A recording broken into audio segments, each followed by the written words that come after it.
Assalamu alaikum dear students, this is Dr. Zahid Azir. Today we will discuss about the explanation of weekly test 3. Dear students, हमारे पास question number 1 है, the number of carbon as a skeletal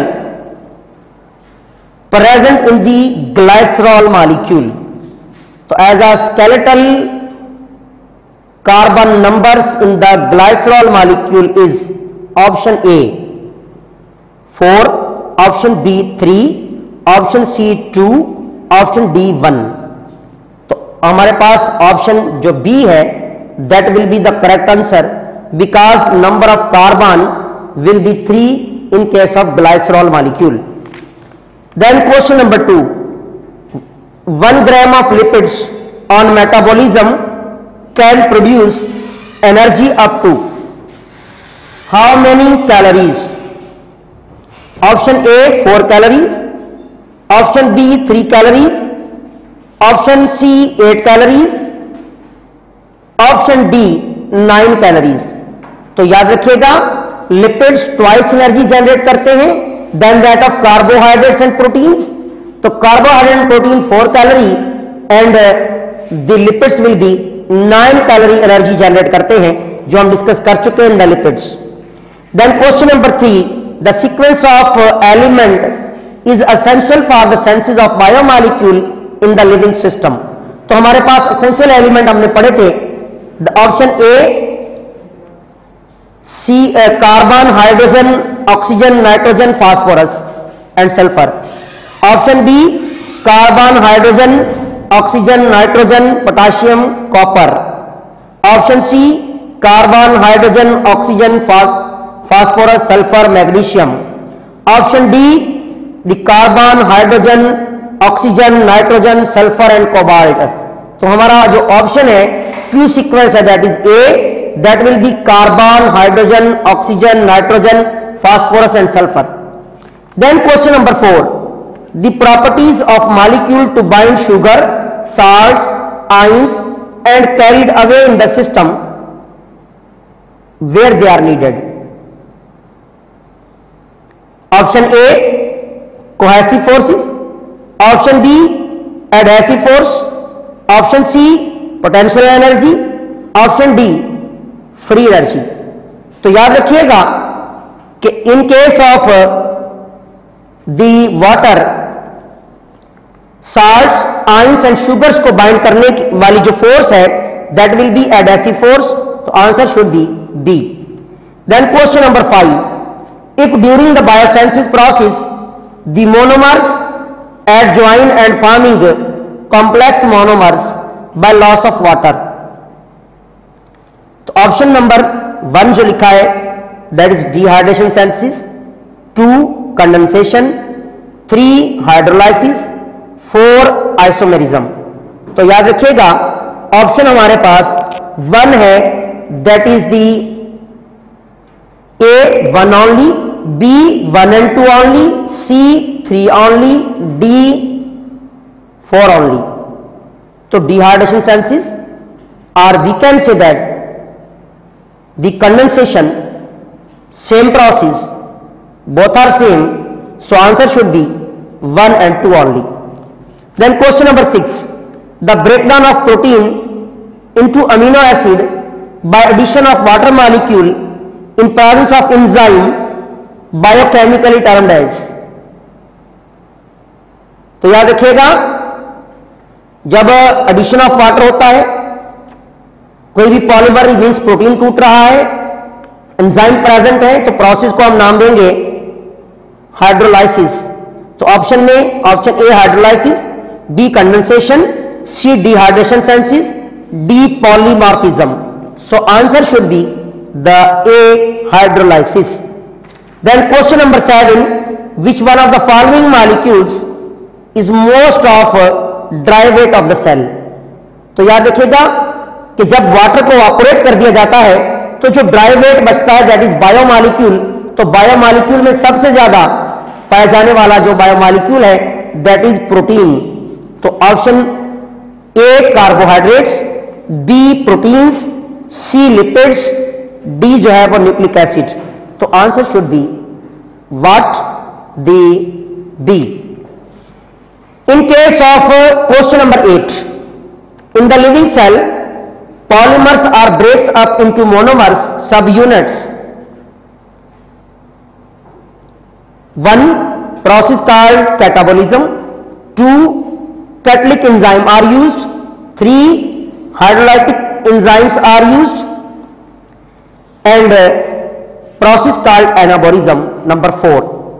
So answer should be, हमारे पास यहां कह रहा है option A 1 only, B 2 and 3 only, C 1, 2 and 3 only, D 3 and 4 only. So answer should be 3 because catabolism process भी है, कैटलिक enzyme भी कहते हैं, हाइड्रोलाइटिक एंजाइम भी कहते हैं, और इसलिए 1, 2 and 3 only आंसर होगा। Then question number 9, chemistry of carbon also called option A organic chemistry, B inorganic chemistry, C chemistry of hydrocarbon, and the D both A and C। तो याद रखिएगा, जो केमिस्ट्री ऑफ कार्बन को chemistry of hydrocarbon और organic chemistry भी कहते हैं। So answer should be D both A and C. The question number 10, the acidic functional group of amino acid is option A carboxylic acid, carboxylic group, B amino group, C alkyl radical, D none of these। तो जो acidic group होता है that is the carboxylic group। तो option A आपका correct answer है। Then question number 11, the structure of protein having 2 or more subunits of polypeptide chain to form globular size। Option A protein primary structure of protein, option B secondary structure of protein, the option C tertiary structure of protein, option D the quaternary structure of protein. तो answer should be the D, because जब globular size protein बनती हैं और 2 से ज्यादा polypeptide chain मिल रही हैं तो उस टाइप ऑफ प्रोटीन को हम कहते हैं, स्ट्रक्चर ऑफ प्रोटीन को क्वाटरनरी स्ट्रक्चर कहा जाता है। आंसर आपका होगा D. Then question number 12, enzyme which is present in the saliva and tears of our body named as and having structure. अब वो एंजाइम जो हमारे टीयर्स और सलाइवा में है उसका नाम बताएं और प्रोसेस को क्या कहा जाता है जब, और स्ट्रक्चर कौन सी होगी। तो याद रखिएगा, number 1 amylase secondary structure, 2 lysozyme tertiary structure, 3 sucrase primary structure. तो ऑप्शन ए है 1 ओनली, बी है 2 ओनली, सी है 3 ओनली, डी है 1 and 2 only। So answer will be B, lysosome and tertiary structure। Then question number 13, myoglobin and hemoglobin both are belongs to which of the following structure of protein? A primary, B secondary, C tertiary, D quaternary। तो you know very well quaternary structure of protein से ताल्लुक है किसका, haemoglobin और myoglobin का। Answer should be the D. Question number 14, which of the following biomolecule act as gene activator receptor in the living cell. तो function of biomolecule हमने पढ़ा था, ऑप्शन ए है लिपिड्स, बी है प्रोटीन्स, सी है carbohydrates और D है both A and B. तो आंसर शुड बी बी, क्योंकि प्रोटीन्स जीन एक्टिवेटर और रिसेप्टर का काम करती हैं। Then question number 15, if our body synthesise myoglobin the amino acid are jointed together by which type of bond and process called. कहता है अगर मायोग्लोबिन तैयार हो रही है बॉडी में तो अमीनो एसिड कौन से बॉन्ड से जुड़ेंगे, प्रोसेस क्या कहलाएगा? तो number 1 amide bond condensation, B means number 2 glycosidic bond hydrolysis, 3 ester bond condensation, option A 1 only, B 2 only, C 3 only, D 1 and 2 only. तो answer should be A means 1 only. Okay, then question number 16, a pentose sugar is, तो हमारे पास नीचे sugars दी हुई है, pentose sugar हमने ढूंढनी है। Option A dihydroxy acetone, B ribulose, C erythrose, D glucose. So answer should be B pentose sugar ribulose. Then 17, the polysaccharide found in the exoskeleton of invertebrate is, A pectin, B chitin, C cellulose, D chondroitin sulphate. तो याद रखिएगा chitin एक ऐसा polysaccharide है जिसे structural polysaccharide कहते हैं, and it is present in the cuticles और exoskeleton of invertebrate specially insects. Okay, तो option should be B. Question number 18, a carbohydrate found in the hereditary materials DNA is A ribose, B deoxyribose, C ribulose and D all of these। तो याद रखिएगा जो sugar DNA में होती है that is deoxyribose, तो answer should be B. Question number 19, a carbohydrates disaccharide found only in milk, option A glucose, B galactose, C lactose, D maltose। तो हमें देखना वो पॉलीसैकेराइड, वो डाइसैकेराइड जो मिल्क में होती है that is C lactose, C should be the answer। Then 20, amylase is a constituent of A starch, B cellulose, C glycogen, D none of these। तो याद रखिएगा स्टार्च जब अनब्रांच चेन में होता है दैट इज कॉल्ड अमाइलोज, तो amylose constituent है starch का। Answer should be only A, तो A is the answer. Then question number 21, animal fat is in general a poor in saturated and rich in polyunsaturated fatty acid, B rich in saturated and poor in polyunsaturated fatty acid, then C rich in saturated and polysaturated fatty acid, D poor in saturated and polysaturated fatty acid।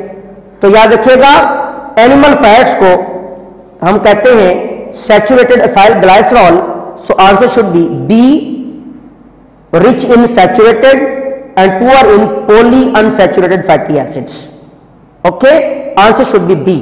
Then question number 22, the carbohydrates reserve in human body is A starch, B glucose, C glycogen, D inulin.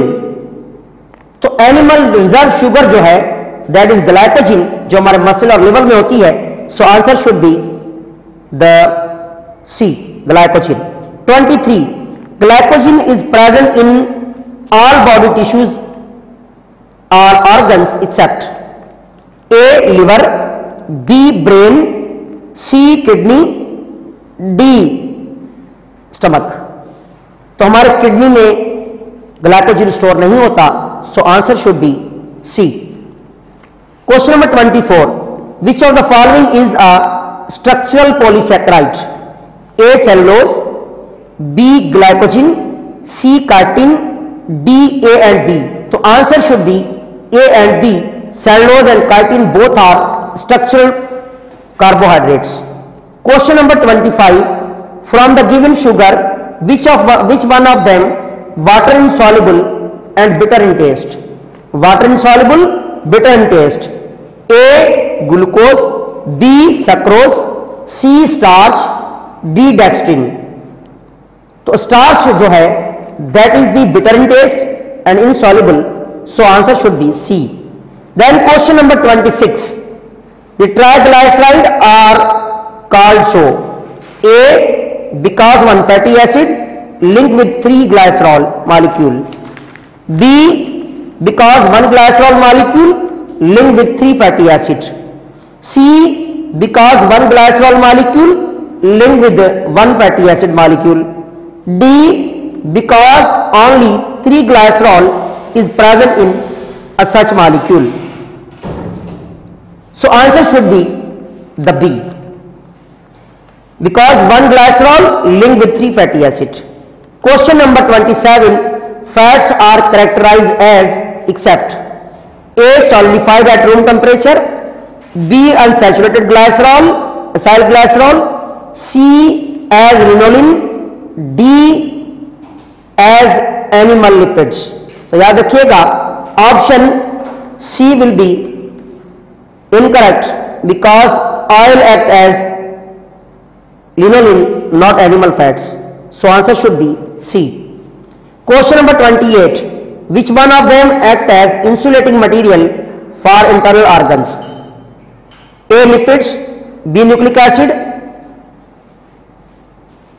D carbohydrates. So lipid act as insulator. So answer should be A. Question number 29. Volatile nature derived lipids are terpenes, option A, B steroid, C carotenoid, and D none of these. So answer should be A, terpenes, volatile nature, the lipids, derived lipids. Question number 30. Fragrance producing and vitamin constituent derived lipid are same as A steroid, B terpenes, C waxes, D phospholipids. So answer should be the B terpenes. This is about the explanation of the weekly test 3. Thanks.